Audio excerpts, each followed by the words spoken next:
Hi everyone, welcome back to my channel. If you're new here, my name is Chelsea and I make content around motherhood and my experience of it so far. So I have a 17-month-old daughter and yeah, I love documenting my experience and my thoughts. I love talking, so this is like the perfect space for me to talk about all things motherhood and as I said, my experience of it. So today's video is a video that I never thought I would be making, and I say that in the sense that I guess I had this sort of mindset before I became a mum, and now I'm a mum, things have completely changed for me. So yeah, I'm going to be talking about having one child. I genuinely thought, so before I had kids, a child, so because I only got one, I wanted to have 5 to 6 children. And yeah, I don't have that many siblings.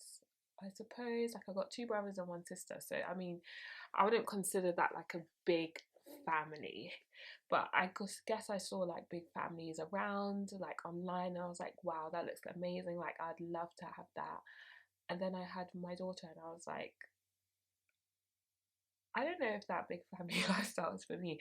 And I say this in acknowledging that obviously having one child or having any child at all is difficult for some people. So obviously I want to acknowledge that. I'm not saying, like, I'm speaking from my point of view, but I understand that yeah, people can't have children, or they struggle to have one child, or they have one child and then want more. So if this is triggering video for you, please don't continue watching, because I know that everyone's circumstance is different, but I'm just speaking from my own experience. So yeah, I mean, yeah, once I had Rose, I was like, as you know, like, I had postnatal depression. So if you haven't seen that video, then watch it. And I feel like this has influenced my decision to only have one child. So I didn't really, if I'm being honest, didn't really enjoy motherhood until my daughter was like 10 months old. I had huge, like, little moments of joy, but I found it really, really tough to adjust. Like, it was like a bombshell went off, and I found it really hard to adjust to like the new life of motherhood. And I feel like that has influenced my decision to not want any more children. I'm only 28. I always forget how old I am. So I mean, I have time to change my mind. I guess that's the beauty of life. Life chops and changes. You can change your mind if you want. Like, don't be saying nothing if in a few years time you see me come on my YouTube channel saying baby number 2. You know, I can change my mind if I want to, but right now in this season of life, I don't want any more kids. And I think, yeah, as I said, that's been influenced by postpartum depression. It's something that I don't ever want to experience ever again. I had some really dark thoughts, really dark moments where I didn't want to be here anymore. And I know that you can experience depression in other like moments and seasons of your life, but I feel like it's different when you have a child, because you still, you know, the symptoms that come with depression are like not wanting to get out of bed and feeling low in mood and energy, and there's no time to feel low in mood and energy when you have a child. Like, you still have to look after them. There's no time to sort of grieve and sort of work through how you're feeling, and I feel like I don't want to experience that again, if with an added child into the mix, because I feel like it would be even harder to experience that. So I feel like, yeah, that's why, one of the reasons why I think that I only want one child. Another reason is that I just enjoy having my daughter. Like, and I said I struggled with like enjoying motherhood from 10 months up until she was 10 months, and she's 17 months now, so 7 months down the road, and I'm obsessed with my daughter. Like, I loved her before, but now that she's like talking and interacting and her personality is showing, she is literally the best human on this, like, tiny human on this earth. I literally love her. I'm just like, I just want to enjoy this. Like, I just want to enjoy every moment. I want to enjoy dressing her up, doing her hair, just seeing her reading, seeing her develop. Like, I love all of these moments. I just love soaking them in. And I feel like if I add another child to the mix, then I won't be able to enjoy these moments as such anymore. I will be, but it will be different.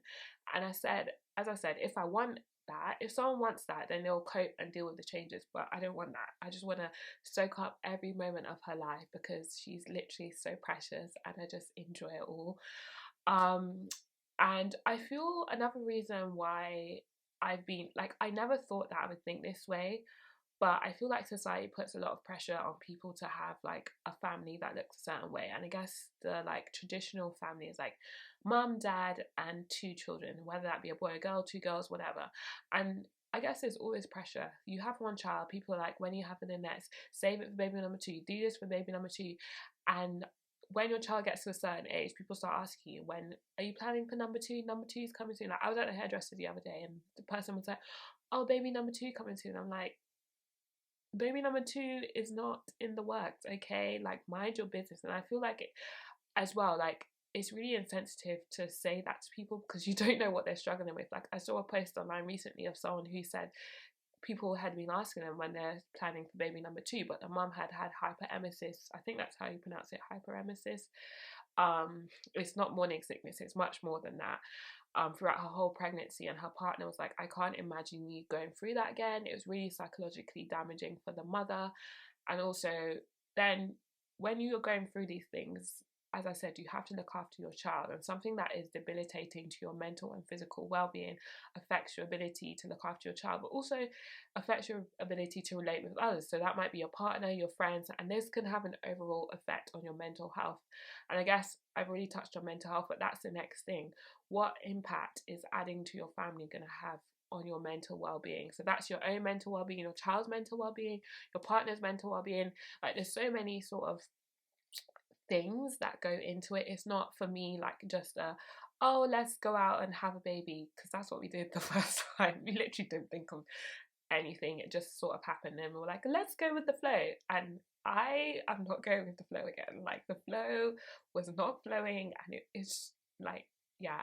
So I feel like there's so many things that go into having a baby. And then finances, like the cost of living, as we know, is astonishing.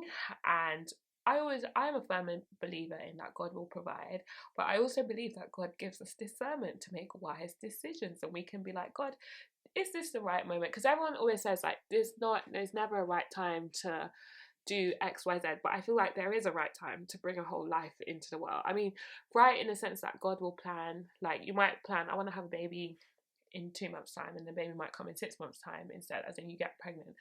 But I feel like, yes, you need to plan, like, do I have the finances? Can I afford to send this child to nursery, or can I afford to be a stay-at-home mom or have a stay-at-home dad, whatever the dynamic is? And that's one thing that we didn't do the first time round. We didn't think of anything really. So it was just like, she's here, we're gonna cope. And as I say, if you were to get pregnant, or if I was to get pregnant with a second child, which I'm not, but if I was, then you would work it out, because I realized that we sometimes get in situations and we're like, how am I going to do this? But we just do it because we work it out. But the impact of that on our mental and physical well-being, again, that's another discussion for another day. But I just feel as though this pressure to like have more children, especially when the people who are pressuring you, are you looking after my child?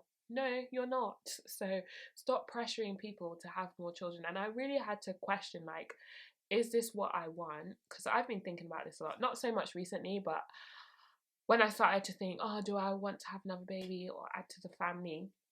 I was like, is this something that I want for myself, or is this something that I want because of this is what society expects of me, or of because of the way how it looks? Because I know a lot of us in today's society, and I'm guilty of it too, are doing things for the way how it looks from the outside, rather than really soul searching and thinking, is this what I want for myself? So I really had to sit down and question and think about that. And right now, no, that's not what I want for myself. As I said, I enjoy being a mother to Rose and only Rose. And I think people have like a reputation for only children, that they are spoiled, they get what they want.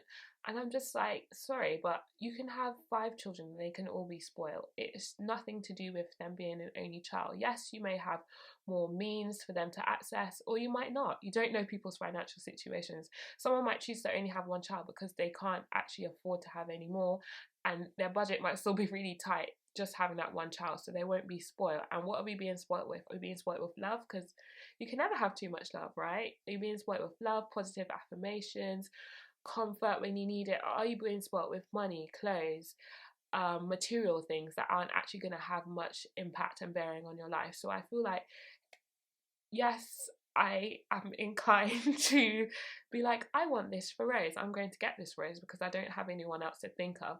However, as she gets older, yes, we will practice saying, no, you can't have that. Or we do things like give away things to charity, teach her manners, bring her up in the way that God wants her to be brought up. So just do all those things. And yes, she's not going to be spoiled just because she's an only child. I feel like that's such a horrible sort of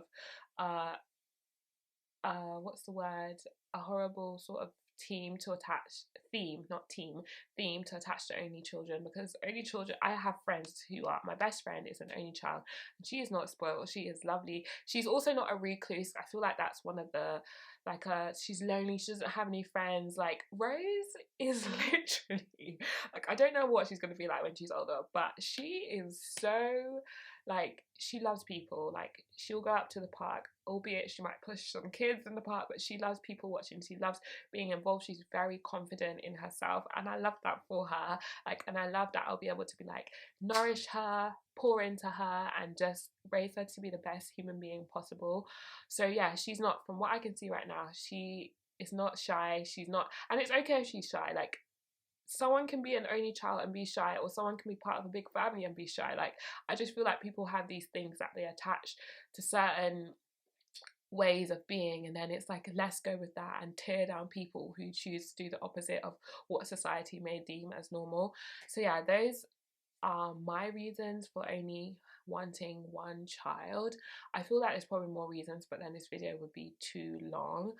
But yeah, comment down below, do you have one child only? Oh, the last one was people want a sibling for their child, they don't want them to grow up alone and lonely. But as I said, Rose is the queen of interaction. She has us, she's got uncles. I don't have many people who have children. I'm sorry, I don't have many friends who have children. However, Rose goes to nursery, so she has plenty of interaction there. So she's used to interacting with children, other children. She will go to school in the future, and she can have a best friend who she can bring home, bring at the weekends or whatever to play with. Or I just think she'll have friends. So having another child just so that your child can have a sibling, like, if we weigh out the actual impact of that, I don't really think that's a valid reason. For me, it might be a valid reason for you to have another child. So yeah, that is it for this video. But comment down below if you have one child and your thoughts around this, or if you decided to add to your family, what were the reasons for it? Simply because you wanted it? How did you find it? That is the end of today's video. Give this video a thumbs up if you like it, and don't forget to subscribe for more content, and I'll see you in my next video.